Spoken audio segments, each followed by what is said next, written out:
Indian foreign policy, भारतीय विदेश नीति। तो इंडियन फॉरेन पॉलिसी का पूरा सेक्शन जीएस का ही है, लेकिन अगर आप चाहें थोड़े अंतर आप पॉलिटिकल साइंस में कर सकते हैं। वैसे भी अगर आप अंतर न भी करें तो कोई आपको नुकसान नहीं होगा। कई बार तो बल्कि उल्टा हो जाता है कि मान लीजिए हमने बता दिया कि आपको आईआर में कुछ थियरीज का प्रयोग करना है फॉरेन पॉलिसी में, तो कई बार हम उसको जबरदस्ती यूज करते हैं जिसका नुकसान ज्यादा होता है। जैसे कि एक दो लोग थे जो कि मतलब इसमें खास एक स्टूडेंट था जो मेंस इस बार दे रहे थे, तो उनकी फॉरेन पॉलिसी कॉपी सबसे खराब लिखी जाती थी। उनका कारण ये था कि किसी ने बता दिया था कि आपको सिद्धांत का प्रयोग करना है, वो प्रयोग कर नहीं पा रहे थे। उससे क्या होता था, पूरा आंसर ही बिल्कुल खराब हो जाता था। तो ऐसा काम हमें नहीं करना है। कई बार ऐसा होता है कि हम बेसिक बातें लिख दें, यकीन मानिए ये एग्जाम का नेचर तो ऐसा, अगर आपके पास एनसीईआरटी स्तर की जानकारी हो, बहुत विद्वान होने की आवश्यकता नहीं है। एग्जाम आप ये क्वालिफाई कर जाएंगे, रैंक क्या मिलेगी, बहुत सारी कंडीशन हो सकता है, रैंक की गारंटी नहीं दे सकती, एग्जाम क्वालिफाई कर जाएंगे आप। लेकिन ज्यादा पढ़ना और ज्यादा उसमें जटिलता करेंगे तो फेल होंगे, इस बात की गारंटी है। बाकी अब क्या होगा ये हमें नहीं पता है, कितने नंबर से फेल होंगे ये भी नहीं पता है। तो भी प्रिसाइज, टू द पॉइंट रहिए, चीजों को सरल रखिए, हमेशा विश्लेषणात्मक रखिए। चीजों को बहुत कठिन बनाने की आवश्यकता नहीं है। अगर कठिन बनाने के शर्त पे चीजों को हमेशा के आंसर में हमेशा clarity, simplicity, to the point, ये चीज होनी ही चाहिए। तो कई बार बच्चे बहुत गड़बड़ कर देते हैं। तो हम कुछ जगह बता देंगे फॉरेन पॉलिसी में कहां पे आप विषय में अंतर कर सकते हैं। आप न भी करेंगे तो उससे उतना फर्क नहीं पड़ेगा, क्योंकि पता चला कि उन सैद्धांतिक शब्दावलियों के प्रयोग करने के बहाने हमने पूरे आंसर को डिस्टॉर्ट कर दिया, तो मामला फिर गड़बड़ हो जाता है। तो अगर हम विदेश नीति की बात करें तो सिंपल सी बात है, बड़े सारे मिसकंसेप्शन फॉरेन पॉलिसी में है। फॉरेन पॉलिसी हम कहेंगे फॉरेन पॉलिसी में नहीं, पूरे प्रिपरेशन के ही दौरान बड़े सारे मिसकंसेप्शन होते हैं। तो मिसकंसेप्शन तो आप उन मिसकंसेप्शन को तोड़ पाना बहुत मुश्किल होता है। मतलब मैं तो नहीं तोड़ पाया पिछले 20 साल से, पता नहीं आप तोड़ पाएंगे नहीं तोड़ पाएंगे। क्योंकि जो लोग ज्यादा कहते हैं, देखिए मानव मनोविज्ञान ये एक सूचना का प्रवाह है, संचार का युग है, तो जो बातें ज्यादा कही जाती है हमारे दिमाग में ऐसे घुस जाती हैं कि उसको हम तार्किकता से विश्लेषित नहीं करते। तो उसमें मिसकंसेप्शन ये है कि इसमें करंट अफेयर जैसी कोई चीज है। आप यकीन मानिए पूरी फॉरेन पॉलिसी का उत्तर लिखना हो तो आप कहीं भी करंट अफेयर की कोई आवश्यकता नहीं है। मतलब करंट अफेयर जैसे कोई चीज होती ही नहीं। आप कहेंगे फॉरेन पॉलिसी में, मतलब मान लीजिए अगर करंट अफेयर कोई होता है तो उसका उत्तर में एक आध लाइन यूज होता है। अब करंट अफेयर कब होगा कि मान लीजिए कि यूक्रेन रशिया का संघर्ष चल रहा है, तो ये चल रहा है तो पिछले 3 साल से चल रहा है। इसमें करंट अफेयर तभी होगा जब कल चल के रसिया परमाणु बम का प्रयोग कर दे। उसके बीच में कोई करंट अफेयर नहीं है। तो रोज रोज न्यूज़पेपर देखने की आवश्यकता उतनी होती नहीं जितनी हम समझते हैं। और सामान्य सी बात है, जब हम फॉरेन पॉलिसी पढ़ते हैं, दो देशों के बीच संबंध का सैद्धांतिक उल्लेख करते हैं, उसका वर्तमान, अब मान लीजिए कि अब करंट अफेयर की बात करेंगे, इस टेंडेंसी ने बच्चों को बड़ा प्रॉब्लम कर रखा है, पीटी के लिए भी, मेंस के लिए भी। क्योंकि अब मान लीजिए कि आज मैं न्यूज़पेपर देख रहा था, अगर भूटान के प्रधानमंत्री भारत की यात्रा पर थे, कोई करंट अफेयर नहीं है। अरे भाई सीधी सी बात है, मुद्दे अब देखिए, अगर भूटान के प्रधानमंत्री भारत की यात्रा पे हैं, भूटान के प्रिंस भारत की यात्रा पर है, तो मुद्दा ये नहीं कि वो भारत की यात्रा पर है, मुद्दा ये है कि भारत भूटान के बीच कोई चेंज हुआ क्या, मुद्दे बदले? तो उत्तर है सब एज इट इज है। अब आपको लगता हो गाजा की समस्या नहीं है, कोई समस्या नहीं है, ये बड़ी पुरानी समस्या है। 73 से 67 से एक ही बात लगातार रिपीटेड है। अब वही झगड़े का कभी 2-4 मिसाइल ज्यादा पड़ जाए, कभी हमले की मात्रा ज्यादा हो जाएगी, इतना ही फर्क पड़ता है। कभी रिएक्शन, कुल मिला के फिर वही बात घूम के आएगी। इसे सबसे पहला जो मिसकंसेप्शन ये होता है कि हमें रोज रोज न्यूज़पेपर देखना है, और ये टेंडेंसी इतना हार्म करती है कि पीटी डिस्क्वालीफाई होने का बड़ा कारण ये है कि करंट अफेयर कब है। क्योंकि हम बेसिक बातों को छोड़ के चलते हैं। हमको लगता है कि रोज रोज करंट अफेयर पढ़े, ये मैगजीन पढ़े, ये सब देखें, यूट्यूब चैनल फॉलो करें। पहले आपको बेसिक पढ़ना चाहिए, पहले आपको मैगजीन पढ़ना चाहिए, और उसके बाद आपको समझ में आएगा करंट अफेयर के लिए क्या क्या चीजें इंपॉर्टेंट हो सकती हैं। यानी कुछ ऐसी घटना जो बड़े ऐतिहासिक किस्म की हो, वही करंट अफेयर होती है। तो 100 साल में एक बार घटे, जिसे पूरे मानवता का इतिहास चेंज हो जाए, वो करंट अफेयर होगा। रोज रोज की घटनाएं करंट अफेयर बिल्कुल नहीं होती। तो फॉरेन पॉलिसी या इंडियन गवर्नमेंट एंड पॉलिटिक्स में या पूरे तो आपके सामने सारे पेपर हैं, मेंस का पेपर आप देख लीजिए, सारी बात सैद्धांतिक है। यानी एनसीईआरटी पढ़ के आप आधे उत्तर लिख सकते हैं, हो सकता है आधे न लिख पाए, आधे उत्तर तो आप एनसीईआरटी पढ़ के लिख सकते हैं। एनसीईआरटी 20 साल पहले लिखी गई है। और कई बार तो जैसे हमारी पॉलिटी की अभी एक बुक आई है, उसमें किसी बच्चे ने इस बात पे आपत्ति कर दी कि राज्य का नाम 29 लिखा है, 28 नहीं, उसको इसी बात से आपत्ति है, 28-29 से, मुद्दे से आपत्ति नहीं है उसको। ये पढ़ने खराब तरीका है। ये बात मैंने तब सीखा था जबकि एक नॉवल मैंने किसी को दी पढ़ने के लिए, जब हम लोग प्रिपरेशन करते थे, तो नॉवल किसी को दी पढ़ने के लिए, पूरे नॉवल में एक जगह अंडरलाइन किया गया था जहां किसी ने दवाई का उल्लेख किया था। तो नॉवल में अंडरलाइन में दवाई का उल्लेख करेंगे विचार का, तो पढ़ने का तरीका बताता है कि कैसी चीजों को देखते हैं। और बार बार याद रखें, टीचर काम क्या है? इन्फॉर्मेशन बताना, देखने का नजरिया चेंज कर देना। इन्फॉर्मेशन बताना, ये सब टीचर काम थोड़ी होता है। सूचना बताए, इन्फॉर्मेशन बताए। आप इतने बुद्धिमान है कि आपको सारी काम की इन्फॉर्मेशन पता है।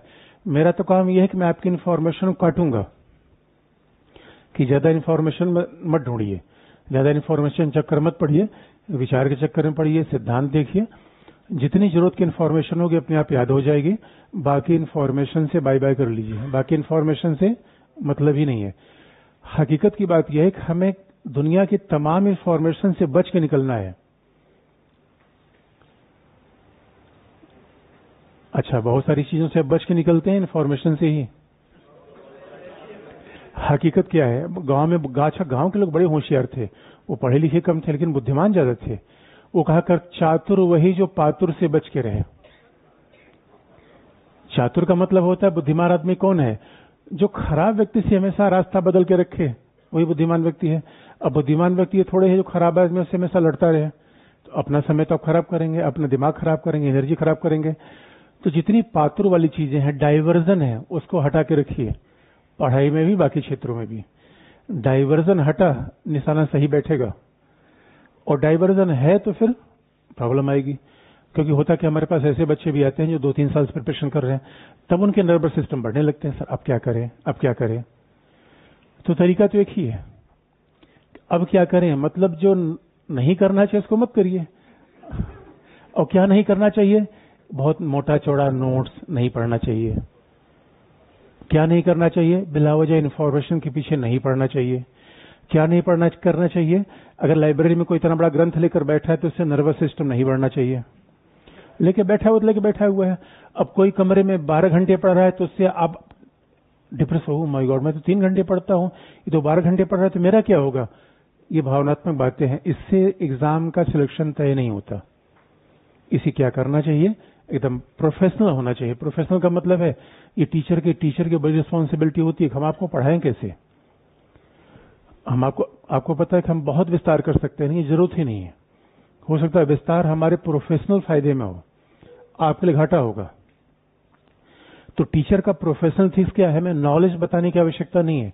आपको एग्जाम पास करना है, हमारे नॉलेज को देखना है, एग्जाम पास करना है। तो टीचर की ही बड़ी रिस्पॉन्सिबिलिटी होती है और स्टूडेंट की उससे ज्यादा होती है कि आपको एकदम सटीक रखे। अब कई लोग कहेंगे हम फाउंडेशन कर रहे हैं, हम 3 साल बाद एग्जाम देंगे। तरीका यही 3 साल बाद के लिए भी होगा, 3 साल पहले के लिए भी होगा। उससे तरीके अलग अलग नहीं बनते। 3 साल तो कैसे बीत जाएगा पता भी नहीं चलेगा। तो बेसिक बातें पढ़िए, एनसीईआरटी पढ़िए, पढ़ने के तरीके को बदलिए, फिर उसके बाद क्वेश्चन पेपर देखिए, सिलेबस देखिए, लिखिए। ये प्रोफेशनल तरीके हैं। प्रोफेशनल तरीका है कि हम आपको सिलेबस भी बता देंगे, कैसे कैसे सिलेबस के एक एक शब्द आपको देखेंगे, बिल्कुल अलग अलग करके लिखे गए हैं। कभी अब अच्छा पहले हम सिलेबस को भी नहीं बताएंगे क्योंकि कई बार पहले सिलेबस बता देने से उन बच्चों के लिए कठिनाई होती है जिन्होंने विषय पढ़ा ही नहीं है। सिलेबस को बहुत ध्यान से अब देखिएगा। लिखा हुआ भारत और दक्षिण एशिया, इंडियन फॉरेन पॉलिसी में लिखा हुआ इंडिया एंड साउथ एशिया।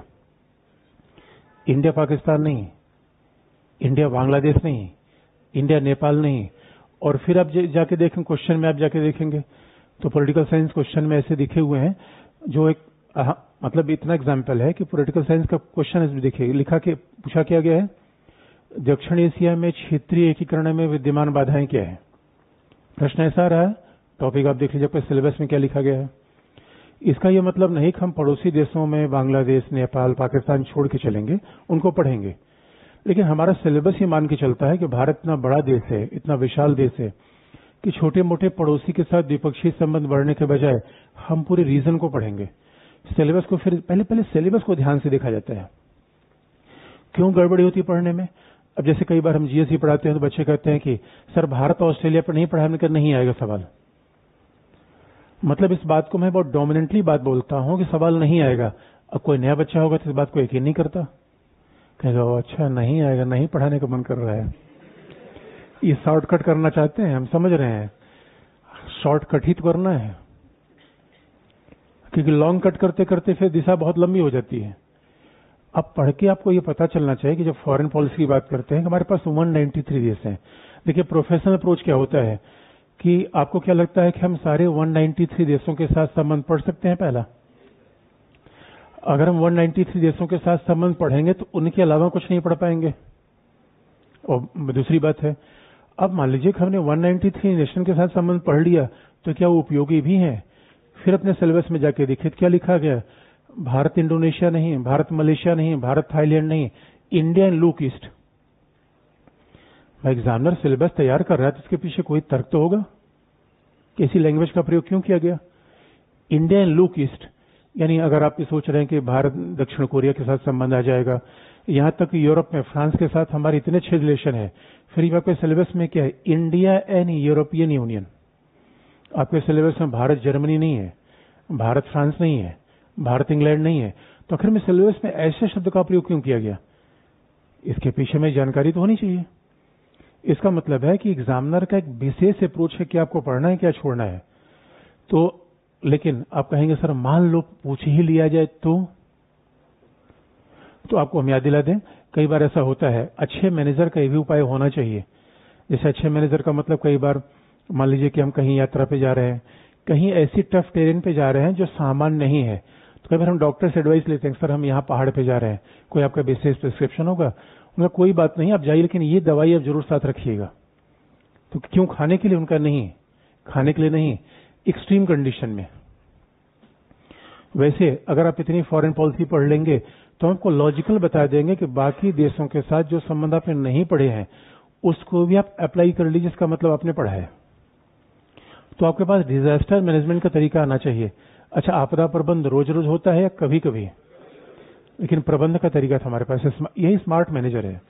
हमारे पास उन हर समस्याओं का समाधान होगा। अगर हमने ईस्ट पढ़ लिया तो दक्षिण कोरिया, ऑस्ट्रेलिया, अगर खराब से खराब कंडीशन में इनके व्यक्तिगत सवाल आ भी गए तो हमारे पास इसका जवाब होगा, और मैं तरीका बता दूंगा आपको। लेकिन अगर आप चाहेंगे, अफ्रीका के 54 देश है, आपके सिलेबस में क्या लिखा गया, भारत अफ्रीका, सिलेबस को ध्यान से देखेगा। दो काम बच्चे नहीं करते, सिलेबस नहीं देखते, क्वेश्चन पेपर नहीं देखते और प्रीवियस ईयर पेपर नहीं देखते। आप याद रखिएगा, हम भी टेस्ट कराते हैं, हमारे इंस्टीट्यूट से भी टेस्ट होता है, लेकिन इसके बावजूद मैं कहता हूं सबसे पहली प्राथमिकता प्रीवियस ईयर क्वेश्चन पेपर होनी चाहिए। क्यों? Previous year question paper professor set करता है, तो उसका बड़ा एक्सपीरियंस होता है, उसका तरीका थोड़ा अलग किस्म का होता है। वो इन्फॉर्मेशन गैदरिंग पे नहीं जाता, वो विचार पे जाएगा, थोड़े थोड़े शब्दों को ऐसा घुमा देगा कि आप कहेंगे अरे यार बस पढ़े थे, बस सिली मिस्टेक कर गए। पढ़े कहां थे? पढ़े सही नहीं थे। तो सही पढ़ना सीखिए, आराम से पढ़ना सीखिए, इत्मीनान से पढ़ना सीखिए। यही तरीका हम जीएस में अपनाते हैं। और कोशिश करिए कि आपके पास सिलेबस का 60 to 80% पार्ट कमांड होना चाहिए। ऐसी आपवादिक बातें जो कभी कभार पूछी जा सकती हैं उसके चक्कर मत पड़िए, क्योंकि 2-4 सवाल तो ऐसा कभी भी पूछा जाएगा कि जो उसका उत्तर आप नहीं दे सकते। क्यों? क्योंकि जो प्रोफेसर एग्जाम में आते हैं उनका एक रिसर्च एरिया होता है। आप इस बात को तर्क देखिए, अगर पूरे एग्जाम को प्रोफेसर के हिसाब से समझिए, क्यों हमें हर चीज के पीछे नहीं पढ़ना चाहिए, उसका कारण है। अगर इस साल आप एक विशेष चीज के पीछे हैं तो अगले साल वो नहीं पूछा जाएगा, बदल देगा वो। क्यों होगा ऐसा? क्योंकि हर प्रोफेसर का एक विशेष रिसर्च एरिया होता है। अब वहां उसमें तमाम किताबें पढ़ रखी हैं, अब उस किताब से एक फैक्ट अगर बीच में ला दिया तो आप उसका उत्तर उस समय नहीं दे सकते, क्योंकि वो फैक्ट केवल उसी को पता है, हो सकता है दूसरे प्रोफेसर को भी नहीं पता है। तो ऐसी चीजों के पीछे भागना खराब प्रवृत्ति है। कोर के पीछे जाइए, लगभग 60 to 80% वो आपके कमांड में होना चाहिए। बाकी जो सवाल किसी के बस में नहीं है उसकी चिंता मत करिए, जो सिली मिस्टेक है वही नहीं होना चाहिए। कई बार आपको लगता है सबसे सरल सवाल आप गलत करके चले आते हैं। क्यों? हड़बड़ी, पढ़ने में हड़बड़ी कर दिया, हड़बड़ा के पढ़ लिया। और आपको हम याद दिला दें कि इसलिए पहले सिलेबस आप देखिए, फिर क्वेश्चन पेपर देखिए। मैं तो आपको फॉरेन पॉलिसी के सिलेबस को याद दिला रहा हूं, यही काम आप जीएस के सिलेबस करिए। मैं तो जीएस के क्लास में लगभग 6-7 महीने बाद जाता हूं, 6-7 महीने, बाकी 2-3 सेक्शन हो जाते हैं 8 महीने, कई बार 1 साल बाद जाता हूं। मैं बच्चों से पूछता हूं कि सिलेबस क्या है, उनको पता ही नहीं है। उनको ये पता है कि सर 80 क्लास पढ़ाओगे 90 क्लास पढ़ाओगे, उनको ये पता है क्योंकि और कहीं पढ़ाया जा रहा है। ये खराब प्रवृत्ति है जो आपके पूरे सिलेक्शन को रोकती है। यकीन मानो बच्चों, आप यकीन नहीं करोगे, इस क्लास में बैठा कोई भी बच्चा इस एग्जाम को पास कर सकता है अगर इन बेसिक बातों को जीवन में ध्यान रखे। अदरवाइज आपका क्वालिफिकेशन क्या है, आप कितने घंटे पढ़ते हैं, इन सब से मतलब नहीं होता। अंतिमतः आप एग्जाम में खराब करेंगे अगर इन चीजों का ध्यान नहीं रखेंगे। तो केवल भीड़ के पीछे चलेंगे, पढ़ने की मात्रा पे ध्यान रखेंगे, किताबों पर केवल ध्यान रख रहे हैं, एग्जाम पे नहीं, तरीके पे नहीं। अब मान लीजिए कभी एक बच्चे ने मुझसे सवाल पूछा, सर भारत सूडान के बारे में समय बताया नहीं। हमने कहा भारत सूडान क्यों? मैंने कहा क्यों? तो उसने बताया कि देखिए कि एक क्लास में एक टीचर ने पढ़ाया है। हमने कहा जरूरत नहीं है। अब मैं टीचर के बारे में कुछ नहीं बोल सकता, सभी टीचर का बड़ा सम्मान है, लेकिन इसका मतलब वो पढ़ाना ही नहीं चाहिए। बच्चों में कंफ्यूजन पैदा कर दिया। कोचिंग वगैरह में होता क्या है कि टीचर में ये कंपटीशन ज्यादा, हमने कितना ज्यादा पढ़ाया, उससे क्या होता है बच्चे डिस्ट्रैक्ट होते हैं। बच्चों को लगता है अच्छा ये इनके नोट्स में नहीं है, ये भी इनके नोट्स में है। अब बच्चा ये नहीं सोचेगा विचार बनाए, सिस्टमेटिक बने, प्रोफेशनल करे, 3 घंटे में हमें 20 सवाल के जवाब लिखने हैं, वो तरीका अपनाए, वो नहीं करेगा। उन नोट्स ही कंपेयर करता रहे। 3 साल तक नोट्स इधर के देखेगा, उधर देखेगा, इधर देखेगा, उधर देखेगा, तो फिर चीजें गड़बड़ होती हैं। इसलिए आप याद रखिए, फिर आपके सिलेबस में क्या लिखा गया है, आप सिलेबस को ध्यान से आप देखिएगा, एक बार अच्छे से सिलेबस बैठ के देखिए, फिर क्वेश्चन पेपर पे जाइए। क्वेश्चन पेपर के आंसर दीजिए मत दीजिए, ये तो देखिए पूछा क्या जा रहा है। तो जब तक यही नहीं पता पाए पूछा क्या जा रहा है, तो आपको लगे हर चीज इंपॉर्टेंट है। जब आपको लगे हर चीज इंपॉर्टेंट है, तो आप समझिए आप पढ़ने का तरीका बिल्कुल गलत है। भाई यही तो टीचर बच्चे में फर्क है। मैं बच्चे को बार बार कहता हूं ये इंपॉर्टेंट नहीं है, ये छोड़ दो, कहेगा ना सर हम पढ़ेंगे। आप अगर ये भी आ गया तो एक बड़ा इंटरेस्टिंग पार्ट है। जैसे कई बार पीटी में बच्चों से बोलता हूं कि कई बार मुझे कुछ टॉपिक मतलब बिना मन के पढ़ाने पड़ते हैं, मतलब कि टीचिंग ऑन डिमांड जिसे कह लीजिए। फरमाइशी गाने पहले नहीं आते थे कि फरमाइशी गाने झूमरे तलिया से फरमाइश करते हैं मोहनलाल जी, ये फरमाइशी गाने सुनना है। एक बात याद रखिए, सबसे बड़ा दुर्भाग्य है कि बच्चे टीचर के हिसाब से नहीं, वो चाहते हैं कि टीचर उनके हिसाब से पढ़ाए। यही गड़बड़ी है। और बच्चे क्या पढ़े वो मुझे पता है, बच्चों ने क्या पढ़ रखा है मुझे पता है, लेकिन बस यही फर्क है जो बच्चों ने पढ़ रखा है वो एग्जाम में आने वाला नहीं है। ये बात आप 1 साल बाद, 2 साल बाद, 3 साल बाद समझेंगे जरूर, इस फील्ड में रहेंगे समझेंगे जरूर, लेकिन तब बहुत लेट होता है जब रिवर्स करने का चांस आपके पास रहता नहीं। तो ऐसे समझने से क्या फायदा। समझना 21 साल में, जब बिल्कुल युवा ऊर्जा एकदम आपके साथ है, दंदना की तीनों सीढ़ियां चढ़ जा रहे हैं, तूफान को भी काटने की क्षमता रखते हैं, तब समझ गए तब ठीक है, जो 28 साल बाद समझे तब ठीक है।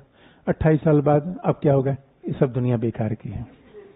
ऐसे सब बोलते हैं, कुछ नहीं होने वाला है, सारे नर्वस सिस्टम चेंज हो जाते हैं, तो उस समय किसी को पुश करना लगभग नामुमकिन होता है। ये बात ध्यान रखिएगा। इस समय आपकी ऊर्जा आपके साथ है, समय आपके साथ है। अब आप फिर सिलेबस में देखेंगे, फिर सिलेबस अब ध्यान से देखिए, मैं सिलेबस की बात कर रहा हूं।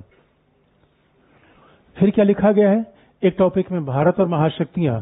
भारत और महाशक्तियों के सिलेबस में लिखा गया Bharat America, Bharat Russia, Bharat China, Bharat Japan, Bharat European Union. Syllabus तो मुझे याद है, आपको भी याद होना चाहिए। आप कहेंगे आपको क्यों नहीं याद होगा, इतने दिन से पढ़ा रहे थे, याद ही तो होगा।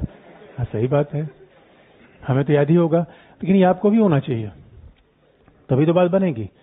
अब जरा ध्यान से देखिए, एक तरफ लिखा है भारत अफ्रीका, एक तरफ लिखा है भारत लैटिन अमेरिका, दूसरी तरफ सिलेबस में लिखा गया है भारत और अमेरिका। ऐसा अंतर क्यों?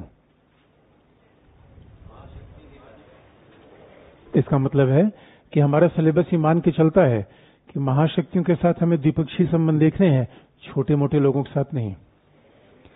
जैसे आप इस बात का अध्ययन करने का प्रयास करें कि अंबानी का उस पान की दुकान वाले के साथ क्या संबंध है, तो संबंध एक ही है, न उनके यहां हो जाता है न कमाल की बात है यार। इसलिए अगर आप ये कल्पना करें कि भारत और सूडान के बीच क्या संबंध होगा, तो पढ़ने का तरीका बहुत ही गलत दिशा में जा रहा है। ऑस्ट्रेलिया तक की कोई क्षमता नहीं, यहां तक कि इंग्लैंड को हम कुछ नहीं समझते आजकल। इंग्लैंड कुछ नहीं है हमारे सामने, फ्रांस कुछ नहीं है। तो आप सोचिए, आप सूडान के पीछे पड़े हुए हैं। आप सोच रहे हैं भारत ब्राजील का संबंध क्या होगा, सवाल ही पैदा नहीं होता। इसलिए बहुत ध्यान से देखने की आवश्यकता है कि एक जगह लिखा गया Bharat America, Bharat Russia, Bharat China, क्योंकि महाबली है। और आप याद रखिए, ये पूरी दुनिया की पॉलिटिक्स क्या है, महाबलियों खेल ही तो है। जो शक्तिशाली बनेगा वही दुनिया जीतेगा। ये इंडियन फॉरेन पॉलिसी के बहाने में क्या पढ़ रहे हैं, एक तरीके से इंटरनेशनल पॉलिटिक्स। और पॉलिटिक्स किसका गेम है, शक्तिशाली लोगों का।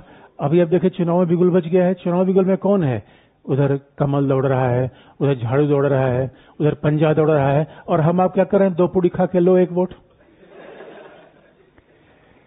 पॉलिटिक्स किसका गेम है, महाबलियों का है, सामान्य जन का।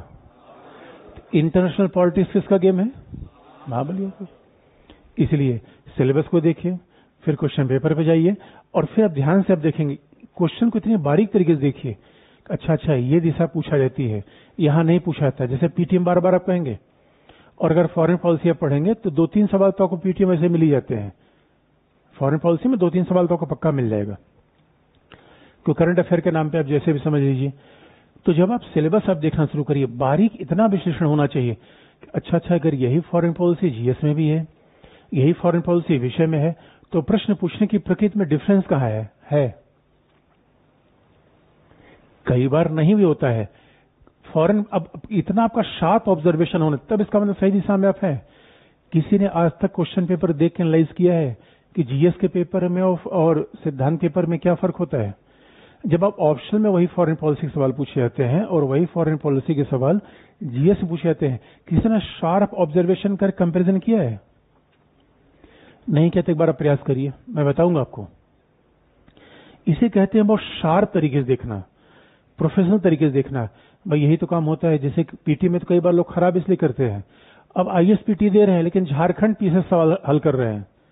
अरे भाई, स्टेट एग्जाम का नेचर ही अलग है, आईएएस का नेचर अलग है, मतलब उसमें थोड़ा सवाल अलग किस्म के आते हैं। तो आप सोचेंगे हर एग्जाम के सवाल को देखें, फिर आप गड़बड़ा जाएंगे। इसलिए, और फिर जैसे इंडियन पॉलिटी ऑफ जीएस में भी, इंडियन पॉलिटी पॉलिटिकल साइंस में है, नेचर ऑफ क्वेश्चन फर्क है। और हमेशा इसीलिए पहले पेपर देखिए, क्वेश्चन पेपर देखिए, और हर बार इनोवेशन के साथ आइए। कई बार मैं प्रयास करता हूं कि आज एक बार मैं नए तरीके से पढ़ाऊंगा, बच्चे एक्सेप्ट ही नहीं करते। बच्चे कहते दैया ये कैसे पढ़ा दिया। अगर मान लीजिए मैंने पॉलिटी में मैंने कई बार कोशिश किया कि यार फंडामेंटल राइट से स्किप करते हैं।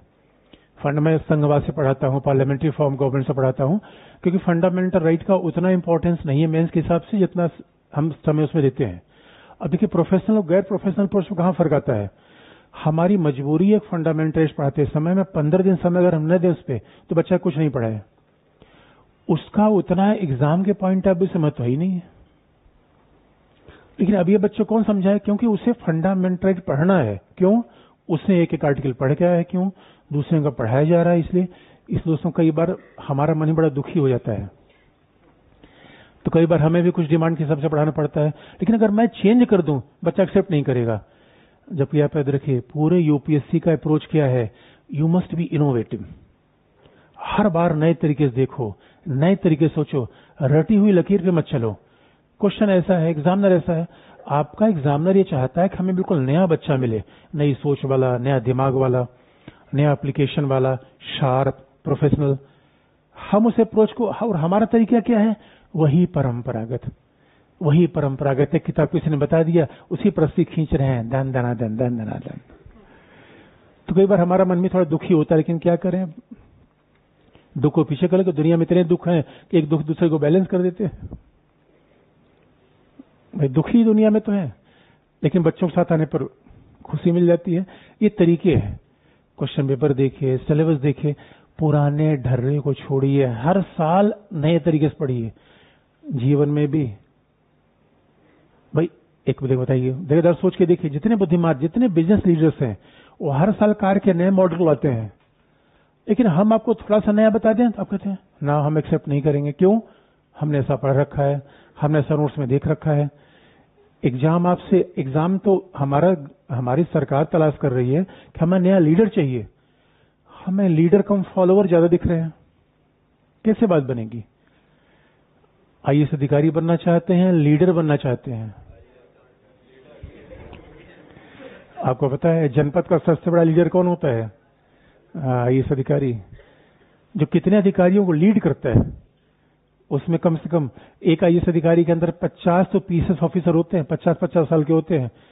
इसी आईएएस ऑफिसर को आप देखें बहुत यंग होता है, डायनेमिक होता है, बहुत यंग डायनेमिक, क्योंकि यही आप सर्विस, यही ट्रेनिंग बताया जाएगा। इसलिए मैं बार बार कहता हूं, इस पूरे एग्जाम में नॉलेज का टेस्ट नहीं, एक विशेष एप्टीट्यूड और ओरिएंटेशन का टेस्ट होता है। जिसने उस एप्टीट्यूड ओरिएंटेशन को समझ लिया वो आगे बढ़ जाएगा। बाकी जिसे नहीं समझा बेकार नहीं, वो कहीं प्रोफेसर बन जाएगा। पढ़ाई तो कहीं बेकार नहीं जाती, किसी कहीं कहीं आपको सफलता मिल जाएगी, लेकिन उस एग्जाम के लिए तो एप्टीट्यूड चाहिए ही चाहिए। प्रोफेशनल।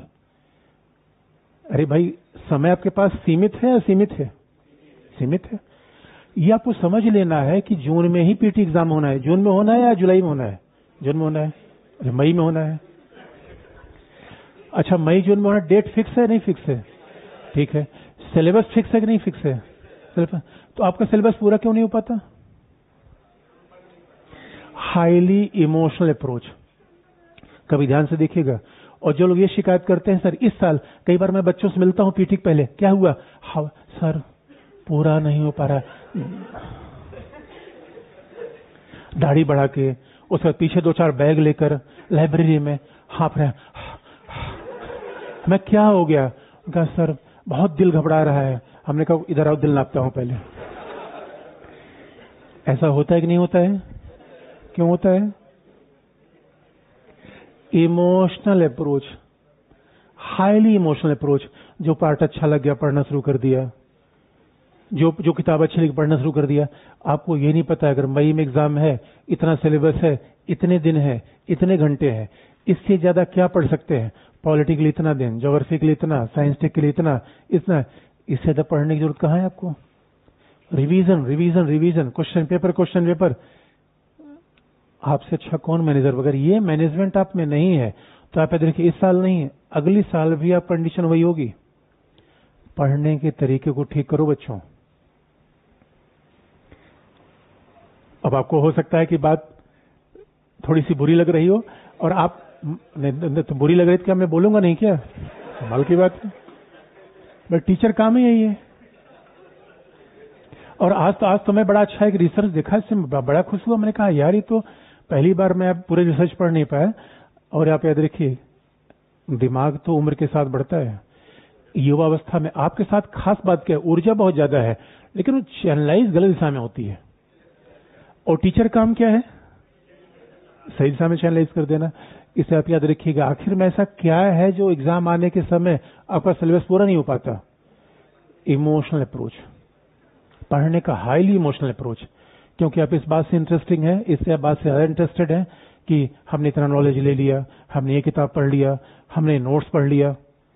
आप इस बात से इंटरेस्टेड नहीं है कि हमारा टाइम कितना है। और जिसने इस बात को पकड़ लिया, अगर वो एग्जाम नहीं पास कर जाएगा, आप मुझे बता दीजिएगा। आपको लगता नहीं जो लोग एग्जाम पास करते हैं, आपको यार हमसे तो अलग है ही नहीं है। कई बार तो ऐसे बच्चे क्लास में आ गए जिनको देख लोग यकीन नहीं करते। एक बार तो मेरी एक स्टूडेंट आई थी हरियाणा की, पूजा वशिष्ठ, अभी करनाल में एसपी है। तो पूजा, मैंने उसका यूट्यूब पे वीडियो अपलोड कर दिया। तो कई बच्चों ने कहा नहीं ये आईपीएस हो ही नहीं सकती, ये तो झूठ मूठ का वीडियो अपलोड किया गया है। अब बताओ, अब इसका क्या जवाब दोगे? आपके यहाँ आपने मोइन अहमद को देखा था, क्या लगा आपसे? क्या खास लगा उसमें? एक बात मैं नहीं कर रहा हूं, जिनको आपने क्लास में देखा था उनकी बात मैं कर रहा हूं। बाकी किसी आईएएस ऑफिसर से मिल लीजिए एक मसूरी में, बस आपको ये ना पता हो कि ये मसूरी में रहता है, ये एकेडमी में है, आप बाहर चाय की दुकान मिलेंगे, कोई खास बात नहीं है। आप ही खास हैं बच्चों, आप सामान्य हैं, खास हैं। आप खास हैं, विशेष हैं, विशेष हैं, विलक्षण हैं। अपनी प्रतिभा कब पहचानोगे मेरे बच्चों? अपनी प्रतिभा कब पहचानोगे? यही यार, बताते बताते गला खराब हो गया, सोचो मेरा। गला खराब हो गया, नहीं खराब हो गया? अच्छा मैं पानी पी ले रहा हूं। इसी बात को देखिए, इसी बात को गांठ मार लो, सच बात यही है। इसी बात को हम फॉलो नहीं करते।